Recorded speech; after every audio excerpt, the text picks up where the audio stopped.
Meus amados irmãos, com muita alegria, convido a todos a estarmos abrindo a palavra de Deus no segundo livro de Reis, Segunda Reis, capítulo 6, onde nós estaremos fazendo a leitura do versículo 8º até o versículo 23. Livro de 2 Reis, capítulo 6, versículos 8º ao 23. Tem por título: Os sírios cegos foram capturados. Então o rei da Síria guerreou contra Israel e tomou conselho com seus servos, dizendo: em tal e tal lugar será o meu acampamento. E o homem de Deus enviou ao rei de Israel, dizendo: acautela-te, para que não passes em tal lugar, porque para lá desceram os sírios. E o rei de Israel enviou para o lugar sobre o qual o homem de Deus lhe contara, e de que o alertara, e ali salvou-se, não uma nem duas vezes. Portanto, o coração do rei da Síria ficou muito turbado por esta coisa, e ele chamou os seus servos e disse-lhes: não me mostrareis vós qual é de nós pelo rei de Israel? E um dos seus servos disse: nenhum, meu senhor. Ó rei, mas Eliseu, o profeta que está em Israel, conta ao rei de Israel as palavras que tu falas na tua câmara de dormir. E ele disse: vai, espiona onde ele está, para que eu possa mandar apanhá-lo. E contaram-lhe dizendo: eis que ele está em Dotã. Portanto, ele para lá enviou cavalos e carruagens e um grande exército. E eles vieram à noite e impuseram cerco à cidade. E quando o servo do homem de Deus havia se levantado cedo e saído, eis que um exército cercava a cidade, tanto com cavalos quanto com carruagens. E o seu servo disse a ele: ai, meu mestre, como faremos? E ele respondeu: não temas, porque aqueles que estão conosco são mais do que aqueles que estão com eles. E Eliseu orou e disse: Senhor, rogo-te que abra os seus olhos para que ele possa enxergar. E o Senhor abriu os olhos do moço e ele viu. E eis que o monte estava cheio de cavalos e carruagens de fogo ao redor de Eliseu.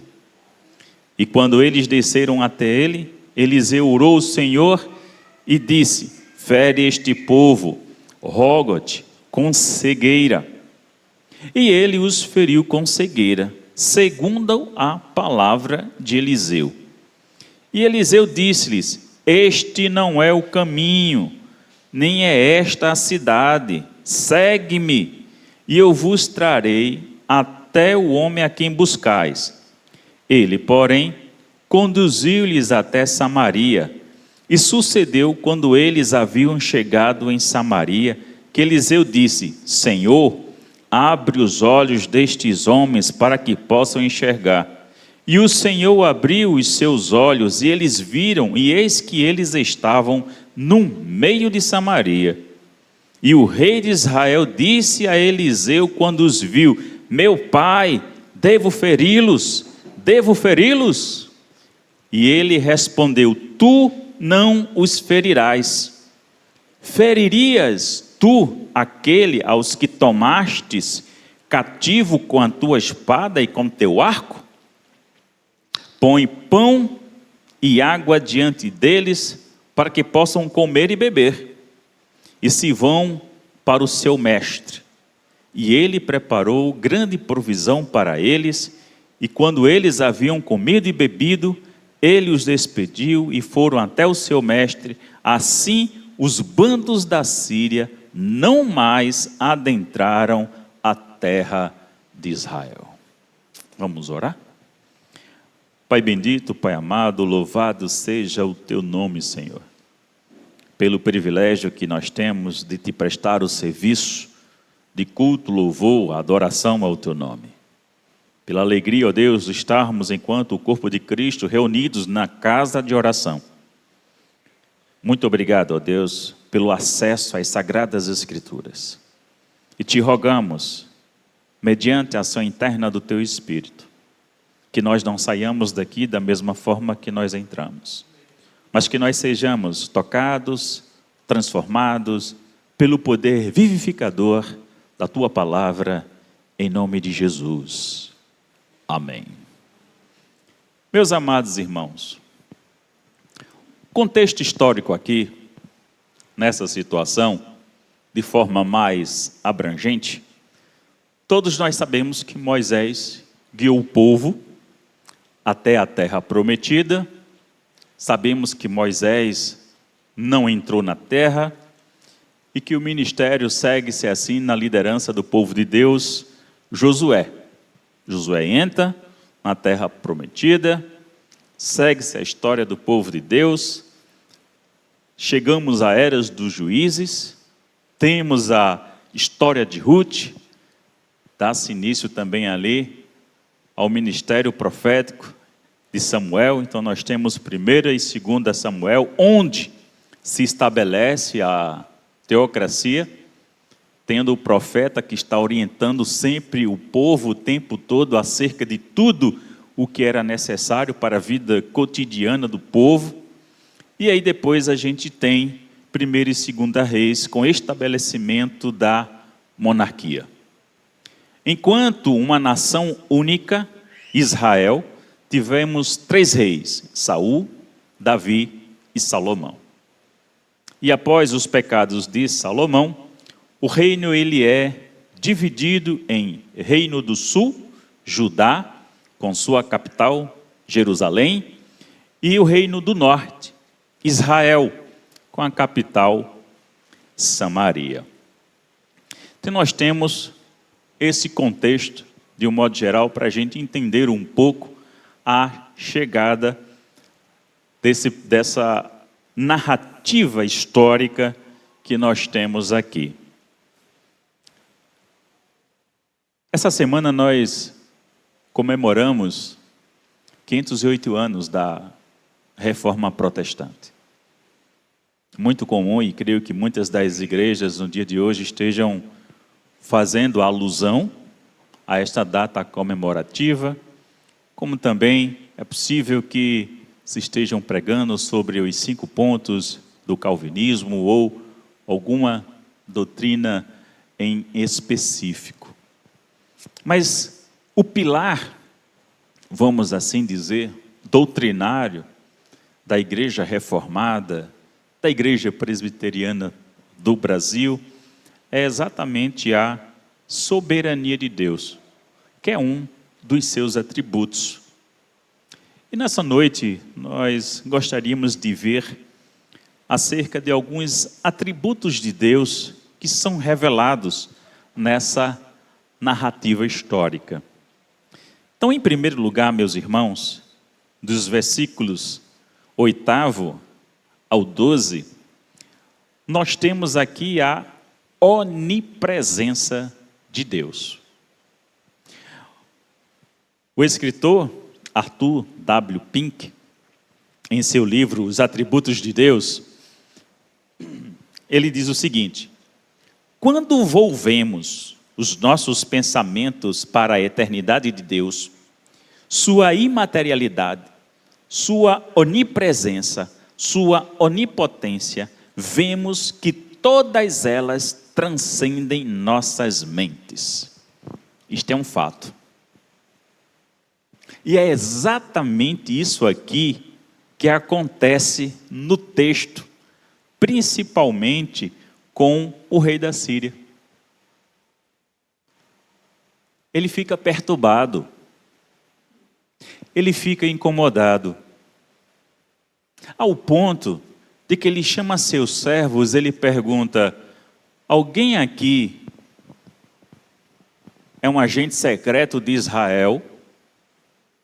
Alguém aqui tem alguma relação com Israel e está contando para Israel a nossa estratégia de guerra?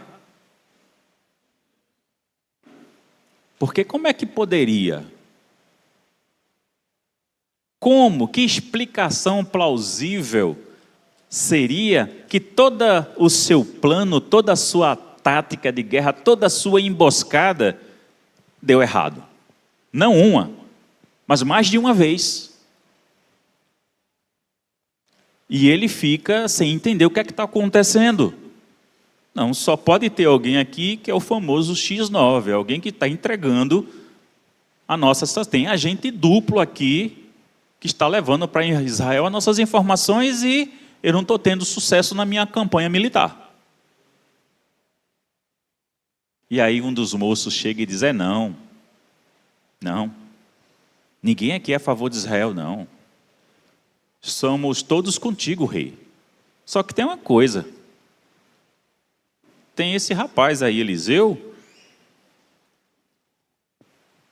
que fica sabendo inclusive aquilo que o senhor, quando está deitado na sua cama, fica pensando. Aquela estratégia que o senhor está tramando na sua mente, quando o senhor está deitado, quando o senhor está planejando como vai ser a batalha, esse rapaz lá em Israel fica sabendo. Então, irmãos, o que a gente vê aqui, de forma muito clara, é a onipresença de Deus. O rei da Síria não ia encontrar nenhum lugar para que ele pudesse planejar alguma coisa contra Israel, que Deus não estivesse presente, olhando e testemunhando tudo. E aí é o que nos alegra. Por quê? Porque Deus não mudou. Deus continua sendo um Deus onipresente. Onipresente na nossa vida. Às vezes, irmãos, nós passamos por grandes dificuldades, por grandes tribulações, por grandes lutas, grandes batalhas na vida, e a gente não se apercebe de quantos são os livramentos que Deus nos concede. Você sabia que nem todo livramento Deus nos dá a conhecer? A Bíblia é clara em falar que são astutas as ciladas de Satanás e os seus demônios. No reino espiritual, nem tudo a gente toma conhecimento. Nem tudo. E Deus muitas vezes usa diversas pessoas como Ele quer, do jeito que Ele quer, nos abençoa, nos livrando do laço do passarinheiro. Nos livrando de coisas das quais a gente nem faz ideia. A gente realmente, irmãos, não faz ideia de como Deus é presente na nossa vida e nos guarda. E nos livra de toda a forma de mal que possa existir. Então é isso aqui no texto que nos chama exatamente a atenção. E uma coisa curiosa sobre Eliseu. Quem era Eliseu? Sucessor de Elias. E o que foi que Eliseu pediu a Elias? Vocês se lembram? Porção dobrada do teu espírito. E a resposta de Eliseu foi qual? Cura, dura coisa pediste. Mas é que nessa altura do campeonato, Eliseu já sabia quem era Deus. Eliseu já sabia a quem ele servia. Então, para Eliseu, não era novidade alguma as coisas que Deus estava fazendo, principalmente neste momento em que Israel não fazia ideia que estaria tendo um cerco militar contra eles. Não muito diferente, irmãos, somos nós. Quanto mais nós nos relacionamos com Deus, e eu sempre gosto de dizer isso onde eu tenho oportunidade. Deus quer ter comunhão conosco. Eu, você, nós precisamos ter comunhão com Deus. Entende a diferença? Deus quer ter comunhão conosco, mas nós é quem precisamos de ter esta comunhão com Ele. E o que é que a gente aprende? É que o nível de intimidade, o nível de comunhão de Eliseu com Deus era tal que o Senhor falava para ele e o orientava por meio do seu Espírito para que ele, por sua vez, orientasse a Israel, ao rei de Israel e a todo o seu povo. E hoje, irmãos, eu e você temos as Sagradas Escrituras. Hoje, eu e você somos templos do Espírito Santo da promessa. E é este Espírito que, quando nós lemos as Sagradas Escrituras, nos orientam acerca da vida, acerca daquilo que precisa ser corrigido, daquilo que precisa ser aperfeiçoado, daquilo que precisa ser perdoado, daquilo que precisa ser deixado para trás e de como vencer as adversidades. E aqui, de forma estratégica, a gente percebe que Deus também age. Ninguém é mais estrategista do que o nosso Deus. E o que nos alegra o coração, sabe o que é com isso tudo? É saber que Ele está ao nosso favor. É saber que Deus, como esse estrategista nato, está ao nosso favor. Então, meus irmãos, não há estratégia do inferno que venha nos pegar. Não há estratégia de Satanás e seus demônios que venham justamente nos devorar, nos destruir. Não há. Não há. Porque Deus é o estrategista.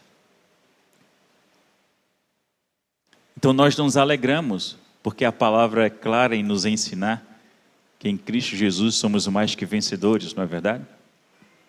Mas lembre-se, é em Cristo. Fora de Cristo não. Não é fora de Cristo. Eliseu aqui foi lá e, por meio da sua intuição, por meio do que ele achava, por meio do que ele pensava, por meio de sua inteligência, chegou lá e orientou o rei de Israel? Não. Ele foi mediante a orientação de quem? Do Espírito do Senhor Deus. Foi Deus. Simplesmente Deus. Naturalmente eu não sei qual é a diversidade que a igreja enfrenta, ou que cada um de vocês pessoalmente, intimamente, enfrenta. Mas uma coisa eu tenho toda certeza, confie em Deus. Ele vai dar a você a estratégia que você precisa. O Espírito do Senhor vai orientar você, mas busque a Deus. Busque a Deus. É um Deus que é onipresente, irmãos. Então, nada para Deus é novidade. Deus não é surpreendido com coisa alguma. segundo lugar, irmãos, considerando os versículos 13 a 20, nós temos aqui a soberania de Deus. E eu vou trazer mais uma vez uma frase de Arthur W. Pink, só que dessa vez é do livro Deus é Soberano. E ele diz assim: tudo o que Deus tem feito nos mostra a sua soberania, porque Ele faz tudo como melhor lhe parece. Então não deveríamos estar surpreendidos. Sim, porque isso deve ser o nosso ordinário e não o extraordinário, porque nós servimos a um Deus que Ele é soberano em todos os aspectos da existência. Não é sobre uma única coisa, é sobre a existência do próprio universo. Clama aos quatro cantos das galáxias: Deus é soberano. Deus, Ele é soberano, meus irmãos. E o texto, ele é extremamente claro nisso. O que é feito? O que acontece, segundo o texto? Bem,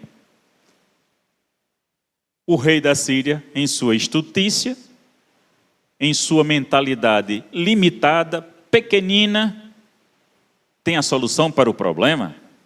Já sei. Bora pegar Eliseu. Vamos lá.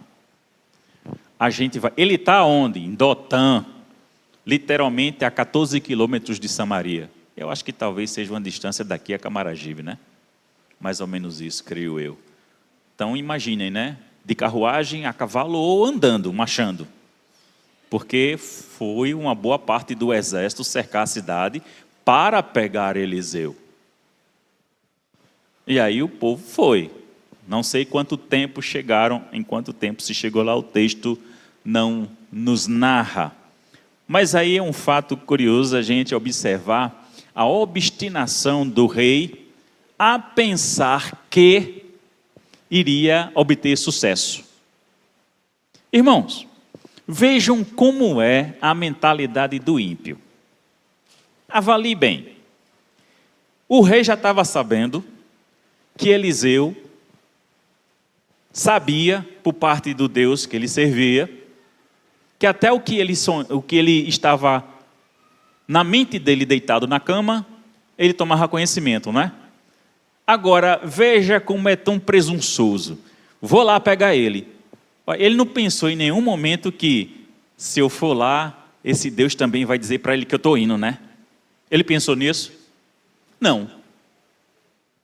Mas é assim que a mente do ímpio se coloca. A presunção, a soberba, a arrogância, de achar que o que ele estava planejando ia dar certo. E eles foram. Eles foram. E qual foi o resultado? Eles foram, mais uma vez, surpreendidos sem saber que estavam sendo surpreendidos. Isso é fantástico. E o que eu acho que é mais fantástico é o seguinte: a gente tem a situação de tranquilidade de Eliseu. Por que Eliseu estava tranquilo? Porque Eliseu, aí eu vou repetir, né? Eliseu sabe quem é Deus e já tinha as experiências que ele havia visto com Elias e já tinha a sua própria experiência com Deus também. Deus já estava atuando de maneira maravilhosa na vida dele, orientando o rei de Israel. Por que ele ia ter medo? Irmãos, quando se tem esse nível de intimidade, esse nível de comunhão com Deus, quando se internaliza na alma que servirmos a um Deus que é soberano, a gente vai ter medo do quê? De quem? A gente não vai ser presunçoso, a gente não vai ser arrogante, A gente não vai chegar e chutando a porta de canto nenhum. Porque a gente tem Jesus como exemplo.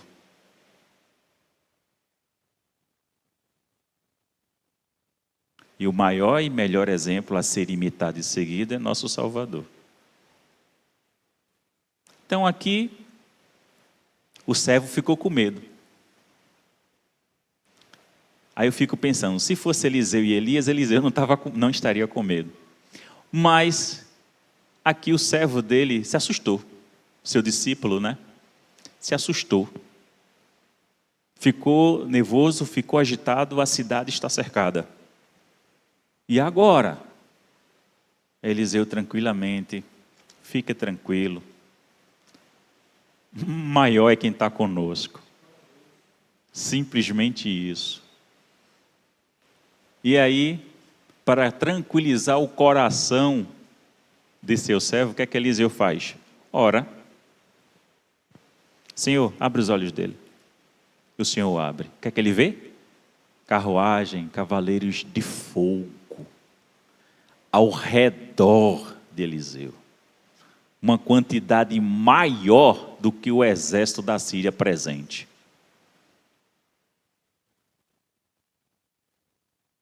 Deus exercendo sua soberania ali. Deus, de maneira poderosa, se manifestando como Deus que é soberano sobre tudo e todas as coisas. E aí, o profeta também tem estratégia. Irmãos, nós somos filhos de Deus, não somos?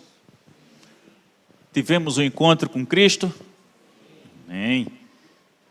Então nós somos o Israel de Deus, com toda certeza. Não há dúvidas quanto a isso. Sabemos que Deus é um Deus estrategista, não é?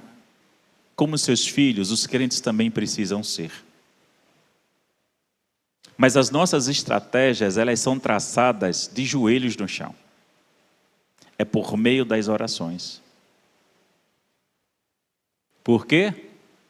Porque a gente vê o exemplo do profeta que ora e que abre os olhos do seu servo e que vê todas as coisas e que Deus lhe concede a estratégia e ele ora e diz o quê?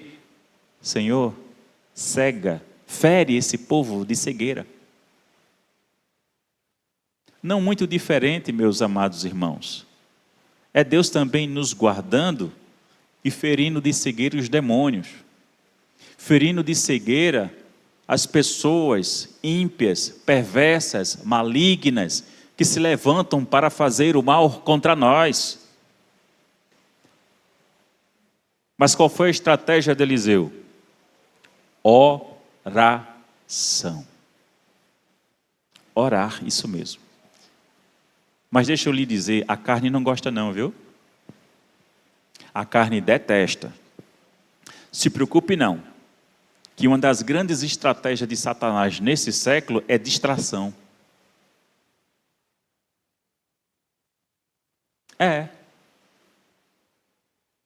E uma das principais é o famoso aparelho celular, com suas redes sociais. É uma luta que todos nós temos. Mas, com oração, com comunhão com Deus, o Espírito nos ilumina, o Espírito nos capacita e o Espírito nos dá a estratégia devida para cada ocasião. Então a gente vê que de forma soberana Deus age em favor de Israel. E de forma maravilhosa, o que é que acontece? Soberanamente, Deus leva todo o exército da Síria, com o profeta guiando eles, para a capital de Israel, Samaria. Agora vocês imaginam a situação de todo aquele exército, dos capitães, dos tenentes, do major, do general, dos soldados, toda a hierarquia. Senhor, abre os olhos. Aí o povo abriu o olho. Quando o exército abriu o olho, cercado. Cercado pelo exército de Israel. Vocês imaginam a confusão mental desse povo? Qual foi o primeiro sentimento? O texto não está falando. Mas aqui eu estou, imaginando com vocês. Eu acho que o primeiro sentimento foi medo. Vou morrer. Estou morto. Às vezes os adolescentes brincam, e dizem assim, a alma está voltando do corpo agora. Acho que foi mais ou menos esse sentimento que eles tiveram. A alma deu aquela saída e voltou. Vamos morrer aqui. Veja, a maneira que Deus demonstrou a sua soberania para quem? Para o rei da Síria, o exército da Síria e também para Israel. Israel também ficou vendo esta ação soberana da parte de Deus para com eles, mostrando o quanto Ele é Deus sobre Israel.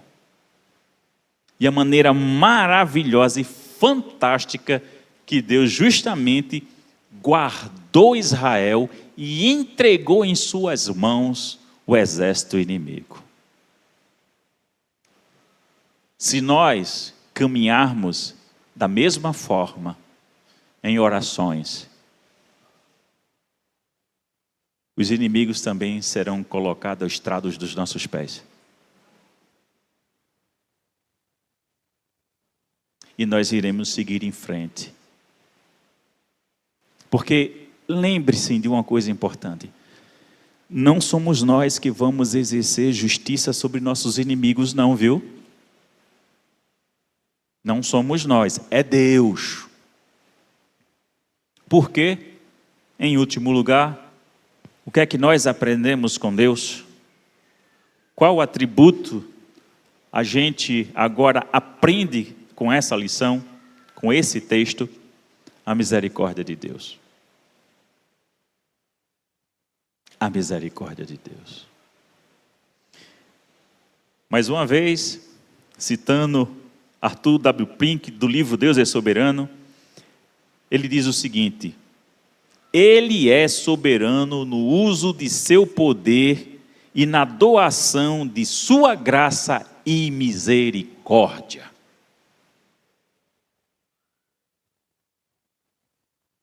Mas pastor, como é que a gente está vendo misericórdia aqui? Ora, o exército da Síria foi poupado. Não foi? Foi que o rei de Israel disse. Ficou tão animado, eu acho interessante, o respeito que o rei de Israel, que a gente não sabe quem é, mas tem um respeito por Eliseu, que diz, meu pai, é curioso, meu pai, a gente pode ferir, em outras palavras, meu pai, a gente pode descer com um cano de ferro e matar tudinho? Pode ou não pode? E de forma enfática. No hebraico é curioso, quando ele quer dar... A gente hoje, em português, para fazer um destaque ou dar relevância e importância, a gente bota em negrito, caixa alta, itálico, enfim, há vários recursos, Mas no hebraico é a repetição da ideia, que dá ênfase, chama a atenção, dá importância àquilo. Então ele pergunta 2 vezes. Podemos ferir? Podemos ferir? A gente pode matar? E ele diz, não, homem. Veja a lição que Deus dá para ele. Prisioneiro de guerra se mata? Não.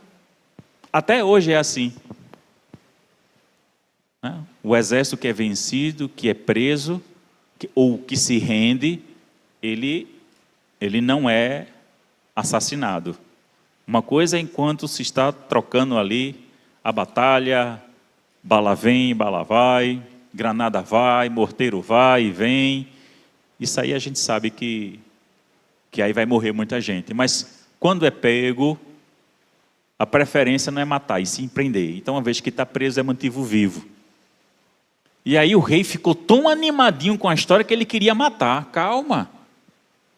Aí o profeta deu a lição de moral nele. Aí Deus foi e chamou a atenção dele, não é assim não.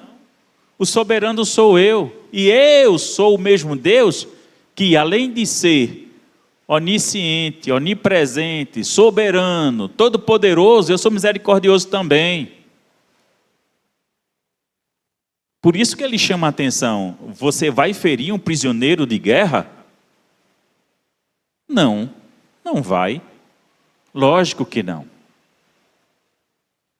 Então, meus irmãos, o outro lado da face, para com os nossos inimigos, enquanto os filhos de Deus, é o exercício da misericórdia com eles. Porque a justiça, quem exerce é Deus. A gente exerce a misericórdia.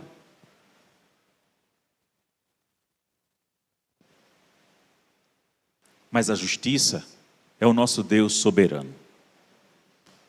E aqui, o intuito de Deus não foi somente mostrar à Síria, não somente mostrar a Israel quem esse Deus é, mas tratou também com o coração do próprio rei.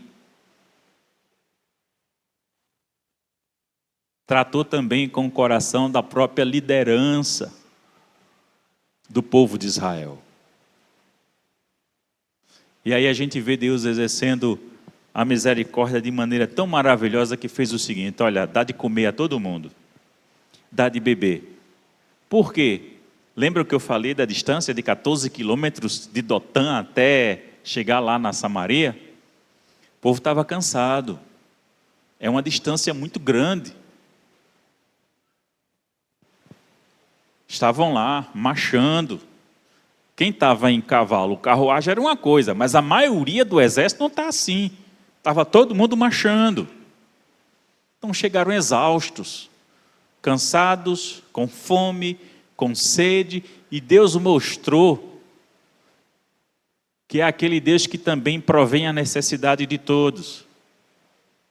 A chuva quando cai, irmãos, molha crentes e ímpios, não é verdade? E quando rega a terra que cai sobre a colheita, aquele alimento que ali frutifica, vai para ímpios e vai para os crentes também. Então Deus cuidou daquele povo inimigo, mas essa lição que Deus deu ao rei da Síria e o exército dele, foi suficiente para quê?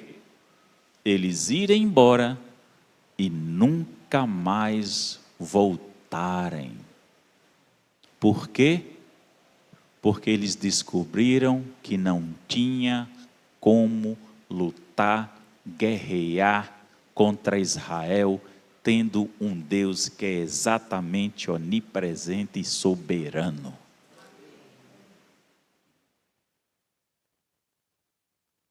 E é essa a lição. É a este Deus que eu e você servimos. É a este Deus que nós temos como Pai.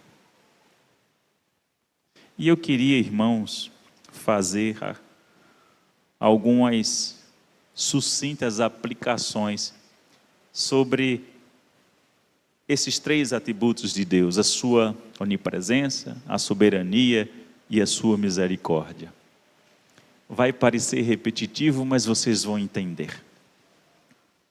Não existe um lugar no universo material e espiritual que Deus não se faça presente. Não existe um período da história desta igreja que Deus não se faça presente. Não há um momento de nossas vidas, minha vida e a vida de cada um de vocês, que Deus não se faça presente. Não existe um lugar no universo material e espiritual que Deus não seja soberano. Não existe um período da história dessa igreja que Deus não seja soberano. Não há um momento da minha vida e da vida de todos vocês que Deus não seja soberano. Não existe um lugar no universo material e espiritual que a misericórdia de Deus não seja reconhecida. Não existe um período da história dessa igreja que Deus não tenha exercido a sua misericórdia. Não há um momento da minha vida e de sua vida que Deus não tenha renovado as suas misericórdias todas as manhãs. Concluindo, meus amados irmãos, a história não é sobre Eliseu e seu servo. A história não é sobre o rei de Israel e o rei da Síria. A história é sobre como Deus manifesta o seu poder por meio de seus atributos na história, na igreja e na vida de seu povo. Amém.